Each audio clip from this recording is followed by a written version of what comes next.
Modi media का एक एक एंकर सीना चौड़ा करके उछल उछल के कहता मोदी मैजिक चल पड़ा है, मोदी मैजिक चल पड़ा है। देश के नौकरशाहों को तैयार रहने के लिए कह रहे हैं, उनसे कह रहे हैं कि अपनी झोली तैयार रखो। तो सबसे ज्यादा 2000 के नोट अगर कहीं जमा होंगे तो कर्नाटक से होने वाले हैं, क्योंकि सबसे ज्यादा 2000 के नोटों को इकट्ठा करके देश भर से भाजपा आरएसएस के लोगों ने कर्नाटक में वितरण किया है। इस आरएसएस का स्वयं सेवक, सावरकर का भक्त, भाजपा का चहेता, डीआरडीओ का वैज्ञानिक ISI का एजेंट बन सकता है, तो हो सकता है कि केरल में वो 3 FIR 3 परिवारों को लिखवाई गई हो।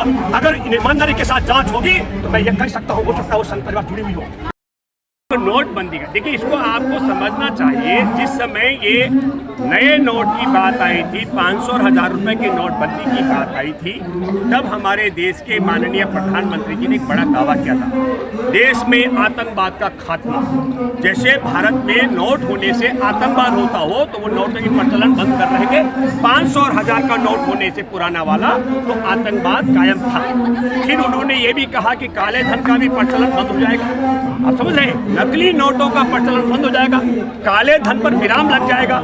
मैं आंकड़े अगर आपके सामने है कि 45% ज्यादा, अगर मैं कहता हूँ मनी जो जाली करेंसी है उसमें 2000 और 500 के नोटों का बड़ा योगदान है। लेकिन महत्वपूर्ण बात यह है कि 2000 का नोट बंद क्यों किया गया और किस टाइम किया गया, टाइमिंग को लेकर के बड़ा सवाल है। 19 तारीख को फैसला लिया गया, 2 बड़े फैसले हुए। एक तो सुप्रीम कोर्ट का बड़ा आदेश था, दिल्ली में नौकरशाही की नियुक्ति को लेकर दिल्ली सरकार को फ्री हैंड दिया गया। तो जो नरेंद्र मोदी ने 2016 में ताली बजाकर 8 बजे शाम को 8 तारीख को ताली बजाकर नोटबंदी किया था, और आपको बताता हूं तब भी नरेंद्र मोदी जापान में थे। और नरेंद्र मोदी जापान जब गए तो क्या बोले, अरे भारत में जिनकी बेटियों की शादी थी वो बेचारे पैसे के लिए तरस रहे थे, क्योंकि जो बे औलाद व्यक्ति हो उसको नहीं पता कि बेटी वालों को कितना कुछ झेलना पड़ा होगा। लेकिन मैं ये मानता हूं कि भारत में करोड़ों बेटियों के उपहास उड़ा रहे थे मोदी जी, इस तरीके की बात नहीं। ये जो टाइमिंग है इसको थोड़ा बात करते हैं। कर्नाटक के अंदर जो चुनाव हुए विधानसभा के, उसमें आपने देखा होगा कि 72 जनसभाएं 2 लोगों ने की। एक हमारे देश के नरेंद्र मोदी प्रधानमंत्री जी ने और दूसरे उनके अहम सहयोगी अमित शाह ने। उनकी सीटें कितनी आई, 65 सीटें। और दूसरी तरफ 49 सभाएं की है राहुल गांधी और प्रियंका गांधी ने, उन्हें प्रचंड बहुमत से उनकी सरकार बनी। हुआ क्या है कि नोटबंदी का मामला जो है 2000 का, इसका टाइमिंग क्यों तय किया गया, क्योंकि एक बड़ी समीक्षा मेन स्ट्रीम मीडिया में आने वाली थी। तो मैं आपको एक किस्सा सुनाता हूं। पहले एक अधेड़ उम्र की महिला ने, उसने सोने का कड़ा बना दिया, और जब सोने का कड़ा बनाया तो अड़ोस पड़ोस के लोगों ने तारीफ नहीं की। अब अम्मा बड़ी परेशान रही। अम्मा ने कहा कि मैं पड़ोसियों को कैसे पता लगेगा कि मैंने सोने का कड़ा बना दिया। उसने अपने घर में आग लगा दी, और जब उसके मकान में आग लगी तो अड़ोस पड़ोस के लोग आए पानी डालने के लिए। वो कह रहे यहाँ डालो, यहाँ डालो। वो ऐसा जगह पानी डलवाने लग गई थी जहाँ पर आग ही लगी हुई नहीं थी। तो फिर पड़ोसी को समझ आया कि खेल क्या है। और उसने कहा, अम्मा तूने सोने का कड़ा कब बनवाया? तो उसने कहा, बेटा अगर तुम पहले पूछ लेते तो मैं अपने घर पे आग क्यों लगाती। ठीक जिस तरीके से उस अम्मा ने सोने का कड़ा दिखाने वाली कहानी है, वो ये दंत कथा है सिर्फ, इसी तरीके से मैं ये मानता हूँ कि नरेंद्र मोदी इस देश को अपने हित के लिए आग लगाने वाला शख्स है। कर्नाटक विधानसभा चुनाव में 67% सीटें वो हारी ही है भाजपा ने, जहां पर नरेंद्र मोदी ने सभाएं की है। और क्या होने वाला था, कर्नाटक में एक एक सीट पर एक एक वोट की गणना होनी थी। कितने उम्मीदवारों की उनकी जमानत जब्त हुई, जिन सीटों पर भाषण देने के लिए नरेंद्र मोदी पहुंचे थे। ये सबसे ध्यान भटकाने के लिए तो एक सुप्रीम कोर्ट के आदेश को पलट करके तत्काल अध्यादेश जारी करके जो नौकरशाह की नियुक्ति का अधिकार दिल्ली सरकार को सुप्रीम कोर्ट से मिला था, उसको बदली करके, ताकि 20 तारीख को शपथ ग्रहण के बाद जो पूरा ये समीक्षा चलेगी उस ओर से ध्यान भटकाने का। और दूसरा बड़ा महत्वपूर्ण ये जो हमारे 2000 के नोटों को बदली करने का षड्यंत्र किया गया। इसलिए मैं आपके माध्यम से कहना चाहता हूँ, नहीं, एक मिनट सुनिए। जिस तरीके से मास्टर स्ट्रोक है, ये कौन सा मास्टर स्ट्रोक, ताकि एक एक सीट पर जो समीक्षा होनी थी, मैं आपको बताना चाहता हूँ बहुत गंभीरता के साथ। जब कर्नाटक चुनाव की गणना हो रही थी तो बीच में एक बार भारतीय जनता पार्टी की बढ़त 115 सीटों पर ज्यादा आगे चल रही थी, और जिस समय भाजपा 115 सीटों पर आगे हुई, उस समय आपने देखा होगा गोदी मीडिया का एक एक एंकर सीना चौड़ा करके उछल के कह था, मोदी मैजिक चल पड़ा है, मोदी मैजिक चल पड़ा है।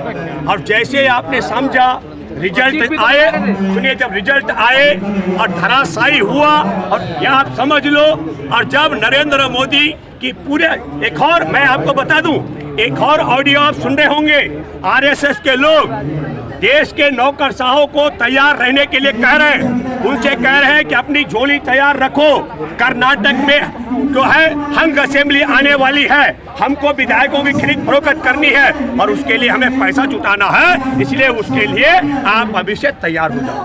तो मैं ये मानता हूँ कि हमारे देश में सबसे बड़ी बात, मैं आपके माध्यम से बधाई देना चाहता हूँ कर्नाटक के मतदाताओं को। कर्नाटक में 3 बड़े काम हुए। एक, जो इन्होंने चैलेंज कर रखा है अमित शाह ने कि अगर कांग्रेस की सरकार बनेगी तो वह दंगे कराएगा, उसके लिए तो मैं अपील कर चुका हूँ एक एक कर्नाटक वासी से, जहां कहीं दंगा हो, इस दंगाई पर तत्काल, इस दंगाई मतलब गृह मंत्री अमित शाह पर दंगा फैलाने का मुकदमा दर्ज कराएं। लेकिन दूसरी बात, कहाँ आप समझो बजरंग दल को बजरंग बली के साथ जोड़ दिया। मैं दूसरी बधाई देना चाहता हूँ कर्नाटक के मतदाताओं को कि उन्होंने मैंडेट दिया है कांग्रेस को, इस देश में आतंक फैलाने वाले, मॉब लिंचिंग करने वाले, दूसरों के पूजा घरों पर, आस्था केंद्रों पर, मस्जिदों पर हमले करने वाले, गरियाने वाले, मुसलमानों को तलवार से डराने वाले बजरंग दल पर प्रतिबंध लगाने के लिए मैंडेट दिया है। इसके लिए मैं बधाई देना चाहता हूँ और आपको बताना चाहता हूँ कि हमारे देश के अंदर 2-2 हजार के नोट, अभी जब बंदी हुई है तो सबसे ज्यादा 2000 के नोट अगर कहीं जमा होंगे तो कर्नाटक से होने वाले हैं, क्योंकि सबसे ज्यादा 2000 के नोटों को इकट्ठा करके देश भर से भाजपा आरएसएस के लोगों ने कर्नाटक में वितरण किया है। कर्नाटक की जनता ने 2-2 हजार रुपए के नोट भी इनसे लिए, लेकिन वोट इनके खिलाफ दिया। इन्होंने दंगे करने की धमकी दी, वोट इनके खिलाफ दिया। हमारे देश में इन्होंने आतंक फैलाने वाले बजरंग दल को बजरंगबली के साथ प्रधानमंत्री जोड़ा, उसके खिलाफ वोट दिया। इन्होंने गुजरात की 41,621 जो महिलाएं हमारे देश में राष्ट्रीय अपराध ब्यूरो की रिपोर्ट है, एफआईआर दर्ज है, 41,621 गुजरात की बेटियां जो लापता हुई 2016 से लेकर 2020 तक 5 सालों में, उनके एफआईआर दर्ज है, स्टोरी बननी थी उसकी। और केरल में हम उसके 3 एफआईआर दर्ज है, उसको कहा प्रधानमंत्री केरल स्टोरी पर भी वोट मांग रहे थे। और मैं आपके माध्यम से कहना चाहता हूँ, फरवरी 2021 का जिक्र है, शायद कायर सावरकर देश का गद्दार, उसके याद में एक बड़ा कार्यक्रम का आयोजन था, और उस कार्यक्रम के आयोजन में जो डीआरडीओ का निदेशक हमारा वैज्ञानिक, समझ रहे, वो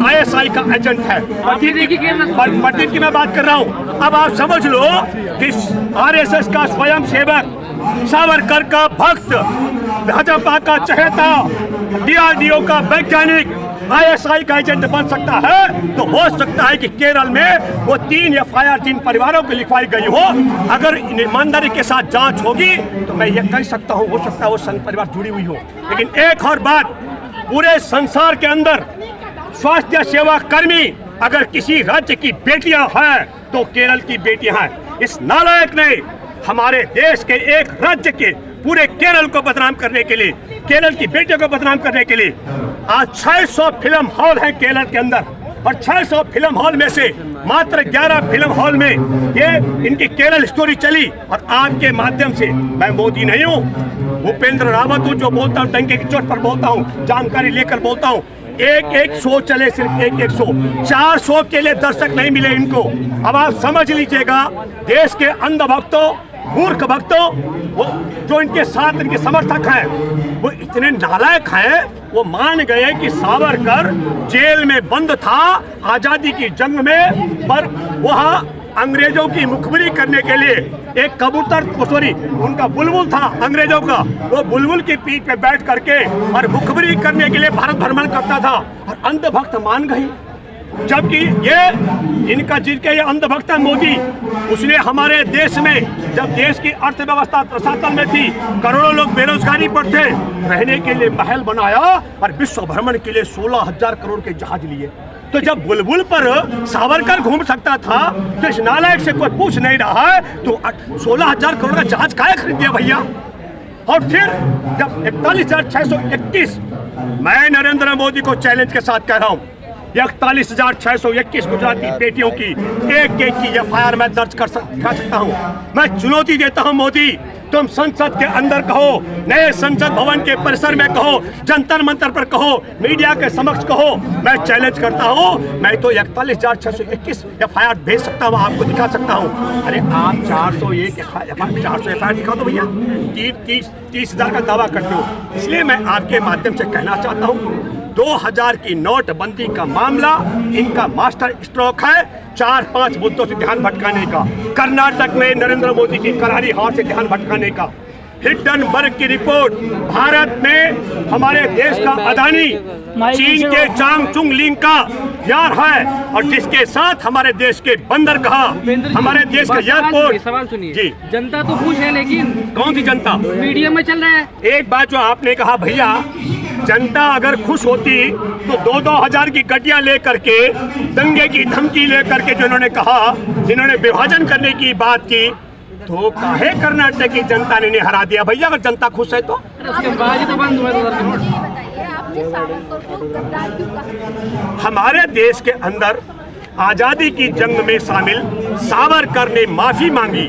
जो मैंने कहा तो बताता हूँ, मैसूर के राजा ने हमारे देश में, लाहौर में एक प्रस्ताव पास हुआ था गांधी जी की अगुवाई में, हर जगह तिरंगा की यात्रा निकलेगी। 1932 का जिक्र कर रहा हूँ। मैसूर के राजा ने 40 तिरंगाधारी कांग्रेसियों की हत्या की, देश की आजादी के नायकों की, और उस देश के गद्दार सावरकर ने तब मैसूर के राजा को प्रशस्ति पत्र लिखा, कहा आपने बहुत अच्छा कार्य किया, इसके लिए हम आपको बधाई देते हैं। दूसरी बात, तब मैं ये दावा करता हूँ हमारे देश में सावरकर एक कलेक्टर से ज्यादा पेंशन लेता था मुखबिरी करने की। और तीसरी बात मैं कहना चाहता हूँ, इस महिला का सवाल, मैडम का सवाल, चंद्रशेखर आजाद ने कहा हरामखोर है सावरकर, और ये मैं नहीं कह रहा हूँ, शहीद आजम भगत सिंह के अहम सहयोगी सिंह लोग उन्होंने किताब लिखी है। इनका एक है चिंतक सिन्हा, वो मेरे ट्विटर पे टकराया और कहा भूपेंद्र रावत सबूत दो। मैंने सिंह लोग का वो पेज भेज दिया जिसमें शहीद आजम चंद्रशेखर आजाद, शहीद आजम के अहम सहयोगी ने लिखा, चंद्रशेखर आजाद उसे हरामखोर कहता था, मैं तो सिर्फ देश का गद्दार कह रहा हूँ।